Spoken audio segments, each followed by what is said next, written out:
Oke, sebelum video dilanjut, jangan lupa untuk komen, like, dan share. Assalamualaikum warahmatullahi wabarakatuh. Sahabat seiman yang dirahmati Allah, Abu Bakar As-Siddiq adalah seorang bangsawan Quraisy yang terhormat dan dikenal karena kejujurannya sejak masa jahiliyah. Abu Bakar memiliki hubungan yang dekat dengan Nabi Muhammad bahkan sebelum kenabian. Ketika Nabi menerima wahyu, Abu Bakar adalah satu-satunya orang yang masuk Islam tanpa keraguan sedikit pun. Ia menjadi pendukung utama dakwah Nabi, membantu menyebarkan Islam dan membela kaum muslim dari penindasan kafir Quraisy.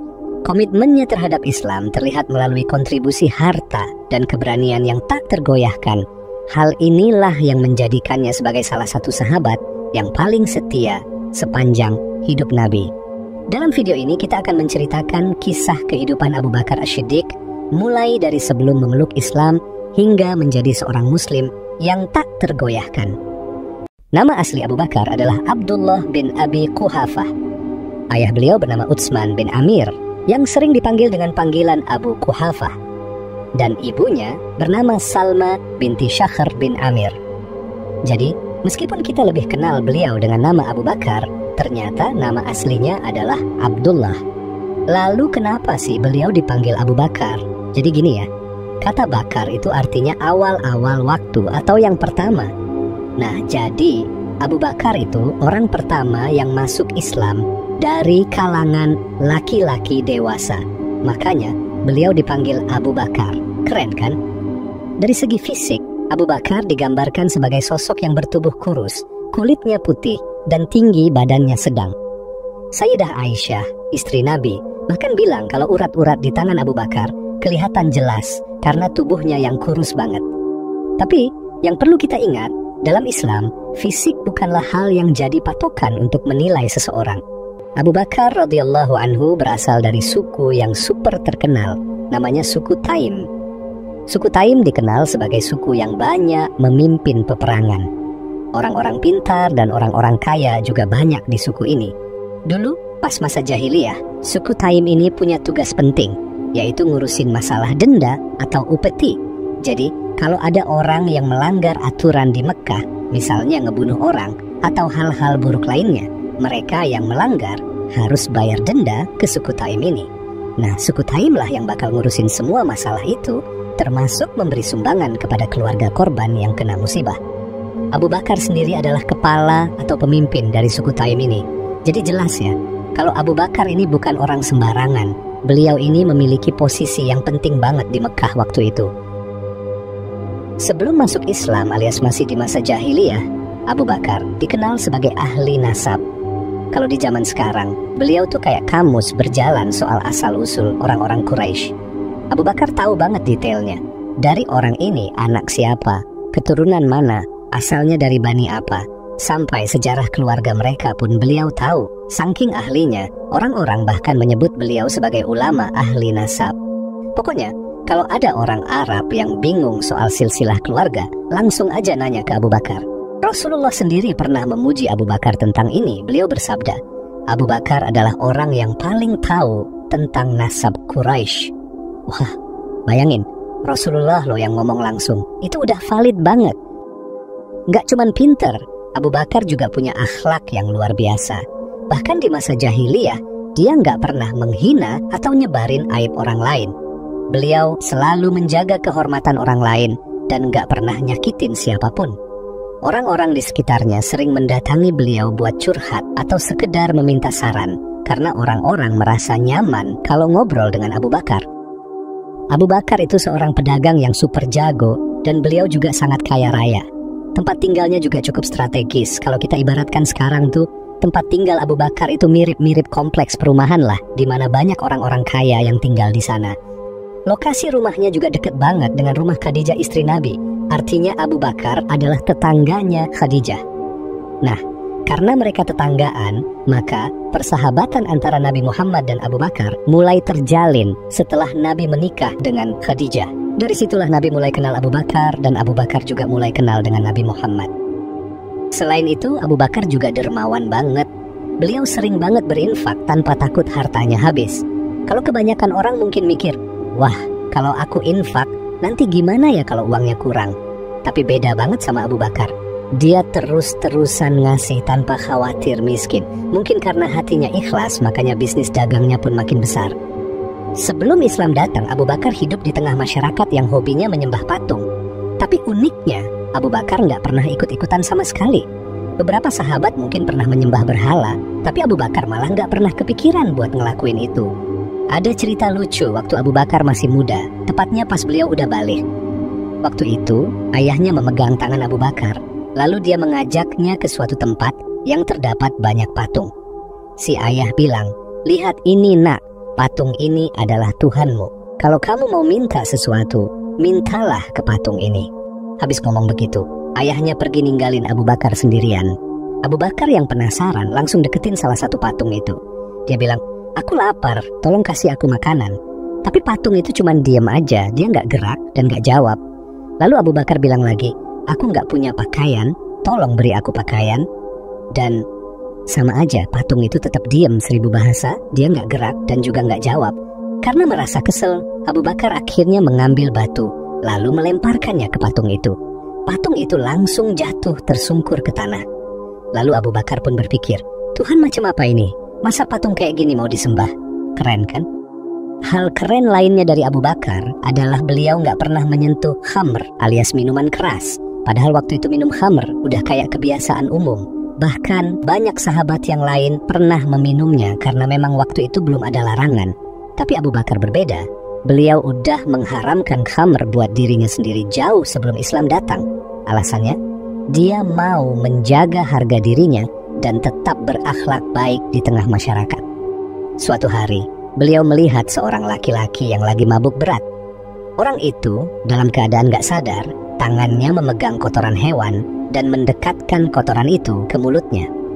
Melihat itu, Abu Bakar cuma bisa geleng-geleng dan berkata, "Sungguh, orang ini gak tahu apa yang sedang dia lakukan." Pemandangan itu bikin Abu Bakar semakin yakin bahwa khamr bukan cuma bikin orang kehilangan akal sehat, tapi juga melakukan hal-hal yang memalukan. Abu Bakar As-Siddiq dikenal sebagai sosok yang selalu haus akan kebenaran. Beliau sering banget melakukan perjalanan jauh demi mencari agama yang benar. Suatu hari, waktu Abu Bakar lagi di negeri Syam, beliau mengalami mimpi yang cukup unik. Mimpi ini benar-benar bikin dia penasaran, lalu dia memutuskan untuk menceritakan kepada seorang pemimpin agama di sana. Orang ini seorang Nasrani yang masih mengikuti ajaran murni Nabi Isa alaihissalam. Tapi sayangnya, detail tentang mimpinya nggak disebutkan dalam cerita ini. Setelah Abu Bakar cerita mengenai mimpinya, si pendeta mulai menanyakan beberapa hal tentang Abu Bakar. "Kamu asalnya dari mana?" Abu Bakar jawab, "Dari Mekah." Lalu si pendeta lanjut nanya, "Mekah bagian mana? Bangsa apa?" Abu Bakar jawab lagi, "Dari Quraisy." Si pendeta nanya lagi, "Terus, kamu kesini mau ngapain?" "Aku mau berdagang." Nah, setelah menerima informasi yang detail dari Abu Bakar, pendeta ini langsung menjelaskan arti dari mimpi Abu Bakar. Dia bilang, kalau mimpimu itu benar, artinya akan ada seorang nabi yang diutus dari kaummu, dari Quraisy. Kamu bakal jadi sahabat terdekatnya, pendamping setianya selama hidupnya. Dan nanti, setelah dia meninggal, kamu akan jadi khalifah penggantinya. Bayangin betapa beratnya informasi ini. Tapi Abu Bakar nggak langsung heboh atau cerita ke sana-sini. Dia menyimpan kata-kata si pendeta itu dalam pikirannya. Soalnya, si pendeta ini bukan orang sembarangan. Apa yang dia ucapkan pasti punya makna yang dalam banget. Dan ternyata, firasat itu nantinya bakal menjadi kenyataan. Suatu hari, waktu lagi duduk-duduk di sekitar Ka'bah, datanglah Umayyah bin Abi Sa'd dan mulai ngobrol sama Abu Bakar. Umayyah nanya, "Bagaimana kabarmu, wahai pencari kebenaran?" Abu Bakar jawab santai, "Aku baik-baik saja." Lalu Umayyah lanjut, "Gimana pencarianmu selama ini? Udah nemu yang kamu cari belum?" Abu Bakar jawab, "Belum." Umayyah pun berkata, "Katanya, Nabi yang kita tunggu-tunggu ini bakal datang dan dia dari kaum kita juga." Mendengar itu, Abu Bakar langsung teringat dengan kabar dari pendeta yang pernah menafsirkan mimpinya. Karena penasaran, Abu Bakar memutuskan buat menemui Warakah bin Naufal.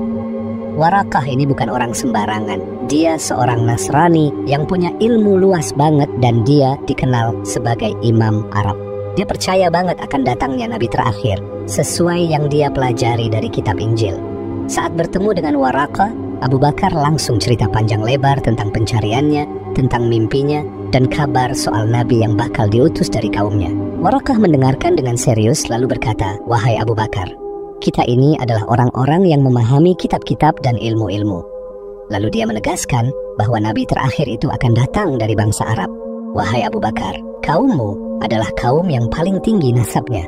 Dari obrolan itu, Abu Bakar mulai bisa menggambarkan sosok nabi yang akan diutus. Dia juga makin yakin bahwa berita ini nggak mungkin bohong, karena informasi dari Waraqah sinkron dengan perkataan pendeta sebelumnya, padahal mereka nggak pernah saling ketemu. Abu Bakar yang makin penasaran bertanya lagi, "Wahai paman, apa yang disampaikan oleh nabi nanti? Apa yang akan dia katakan?" Waraqah menjawab, dia akan menyampaikan apa yang diberitahukan kepadanya, yang maksudnya adalah wahyu langsung dari Allah Subhanahu wa Ta'ala melalui malaikat Jibril. Nggak lama setelah itu, Rasulullah Shallallahu Alaihi Wasallam menerima wahyu pertama di Gua Hira. Setelah momen penuh kejutan itu, beliau pulang ke rumah dengan tubuh gemetar. Setibanya di rumah, beliau langsung cerita semuanya ke Khadijah, istrinya yang selalu jadi pendengar setia. Khadijah yang bijaksana nggak tinggal diam. Beliau langsung mendatangi Waraqah bin Naufal. Khadijah menceritakan semua yang dialami Rasulullah. Mendengar cerita itu, Waraqah langsung berkata, yang datang kepadanya adalah An-Namus, yaitu malaikat Jibril, yang dulu pernah datang kepada Nabi Musa alaihi salam. Waraqah melanjutkan dengan penuh keyakinan, "Aku berharap kalau aku masih hidup nanti, aku bisa membantumu ketika engkau diusir oleh kaummu." Sayangnya, gak lama setelah itu, Waraqah bin Naufal meninggal dunia sebelum Rasulullah memulai dakwahnya secara terang-terangan. Suatu hari, Abu Bakar mendengar desas-desus yang kurang enak tentang Nabi Muhammad. Saat itu, Abu Bakar belum tahu kalau Nabi Muhammad sudah diutus sebagai nabi. Tapi di kalangan Quraisy mulai ramai pembicaraan kalau Nabi Muhammad menghina Tuhan-Tuhan mereka dan ajaran nenek moyang mereka. Abu Bakar yang mendengar itu langsung heran, karena dia tahu banget siapa Nabi Muhammad. Orangnya jujur, amanah, baik hati, dan akhlaknya luar biasa. Abu Bakar juga yakin banget kalau Nabi Muhammad gak pernah sekalipun berbohong sepanjang hidupnya. Apalagi mereka udah berteman lama sebelum Islam datang. Karena penasaran, Abu Bakar memutuskan buat langsung menemui Nabi Muhammad. Begitu bertemu dengan Nabi, Abu Bakar gak basa-basi, beliau langsung nanya, "Wahai Muhammad, apa benar seperti yang dikatakan Quraisy bahwa engkau menyuruh mereka meninggalkan Tuhan-Tuhan mereka, menyebut orang-orang yang menyembah berhala itu bodoh, dan menganggap bapak-bapak kami kafir karena menyembah berhala?" Rasulullah Shallallahu Alaihi Wasallam menjawab dengan tenang, "Benar, aku adalah Rasul Allah dan Nabi Allah. Aku diutus untuk menyampaikan risalah dari Allah Subhanahu wa Ta'ala." Lalu Rasulullah melanjutkan, "Wahai Abu Bakar, aku memanggilmu kepada Allah yang Maha Esa, yang tidak ada sekutu baginya. Janganlah engkau menyembah selain Allah Subhanahu wa Ta'ala, dan taatlah selalu kepadanya." Rasulullah kemudian membacakan beberapa ayat Al-Quran kepada Abu Bakar. Mendengar itu, Abu Bakar langsung terdiam. Tapi dalam hati, beliau udah yakin banget. Tanpa ragu sedikit pun, Abu Bakar mengucapkan kalimat syahadat sebagai tanda keislamannya. Dengan begitu, beliau resmi menolak penyembahan terhadap berhala dan memproklamirkan dirinya sebagai seorang muslim. Abu Bakar pun pulang ke rumahnya dalam keadaan penuh keyakinan, hati tenang, dan telah menerima Islam sepenuhnya. Kebayang nggak guys? Padahal waktu itu Nabi sendiri nggak bisa baca dan nggak bisa nulis. Tapi tiba-tiba beliau ngaku sebagai Nabi utusan Allah, bahkan cerita tentang malaikat dan segala macamnya. Mungkin kalau kita yang ada di posisi Abu Bakar, belum tentu langsung percaya kan, bisa jadi kita ragu dulu. Tapi ini Abu Bakar, beliau langsung membenarkan dan percaya 100% dengan apa yang disampaikan Nabi, tanpa ragu sedikit pun. Ya begitulah Abu Bakar, orang yang selalu punya keyakinan penuh dan gak pernah ragu sedikit pun kepada Nabi. Bahkan Rasulullah Shallallahu Alaihi Wasallam pernah bersabda tentang keislamannya Abu Bakar.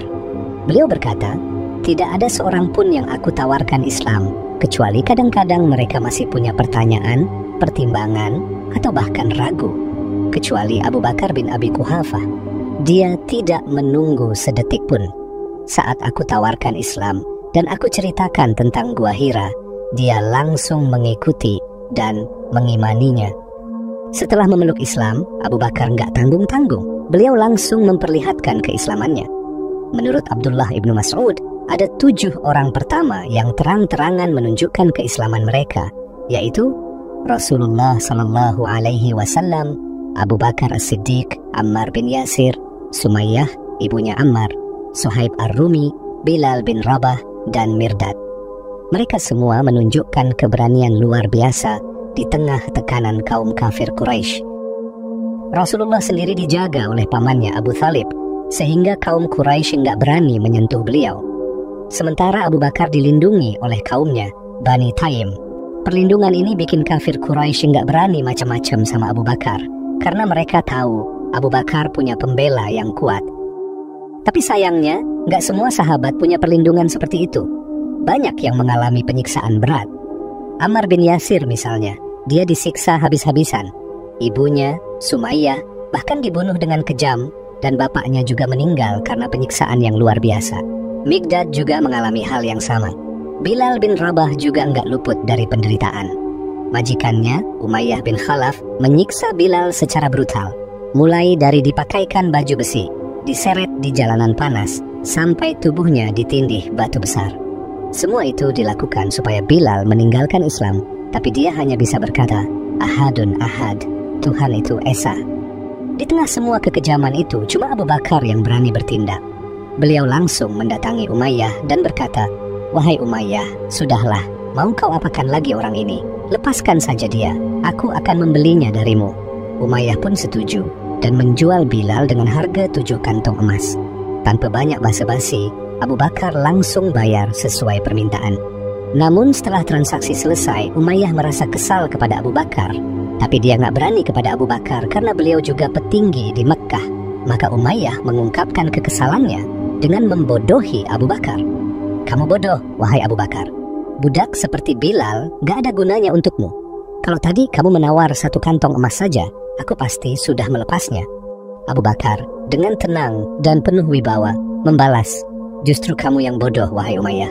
Kalau tadi kamu minta 20 kantong emas, aku pun akan memberikannya.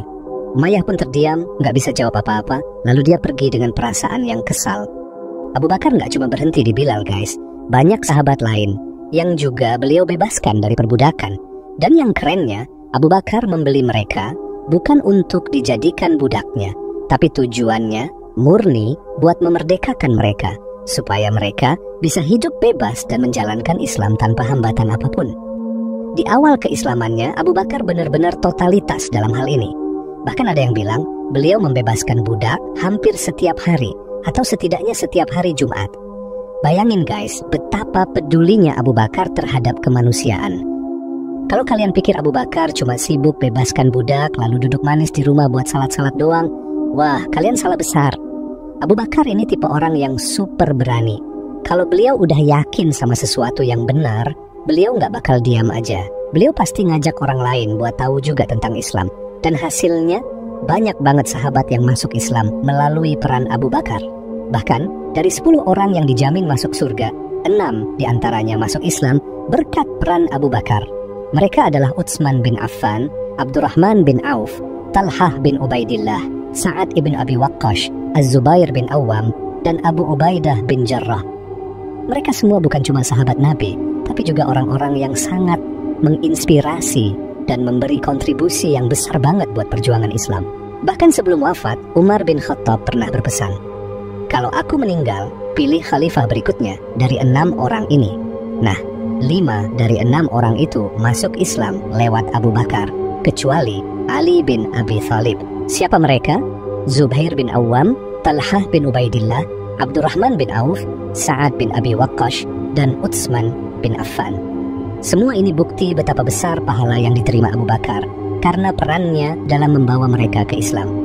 Masya Allah, kontribusinya nggak main-main ya. Abu Bakar emang panutan sejati. Nggak heran kalau Abu Bakar disebut sebagai manusia terbaik umat ini setelah Rasulullah. Bahkan para sahabat pun sepakat soal ini. Ibnu Umar radhiyallahu anhuma pernah berkata, kami, para sahabat, pernah menilai siapa orang terbaik di zaman Nabi maka kami dapatkan yang terbaik adalah Abu Bakar radhiyallahu anhu, kemudian Umar bin Khattab radhiyallahu anhu, lalu Utsman bin Affan radhiyallahu anhu. Semoga Allah meridai mereka semua. Hadis riwayat Bukhari. Kisah lain juga datang dari Ali bin Abi Thalib. Suatu hari putranya Muhammad bin Al-Hanafiyah bertanya kepadanya, siapa orang terbaik setelah Rasulullah? Ali menjawab, Abu Bakar. Kemudian aku bertanya lagi, lalu siapa setelah itu? Ali menjawab, Umar. Aku khawatir jika ia akan jawab Utsman setelah itu. Aku pun segera memotongnya dengan bertanya, kemudian engkau? Ali menjawab, aku hanyalah salah satu dari kaum muslimin. Hadis riwayat Bukhari. Momen penting lainnya adalah saat Abu Bakar menemani Rasulullah SAW berhijrah ke Madinah. Kebersamaan ini begitu berharga sampai diabadikan di dalam Al-Quran, yaitu dalam surat At-Taubah ayat 40. Di ayat ini, Allah menyebut Abu Bakar sebagai sahabat Rasulullah. Bahkan Umar bin Khattab pernah bilang, seperti yang diriwayatkan dari Rasulullah, kalau iman seluruh umat Islam ditimbang di satu sisi timbangan dan iman Abu Bakar di sisi lainnya, maka iman Abu Bakar masih lebih berat dibandingkan iman seluruh umat Islam. Masya Allah, keimanan dan dedikasi Abu Bakar benar-benar luar biasa. Abu Bakar adalah sosok yang gak cuma jadi inspirasi, tapi juga bukti nyata betapa hebatnya seorang manusia bisa memegang teguh kebenaran, keimanan, dan keberanian. Wallahu alam bissawab.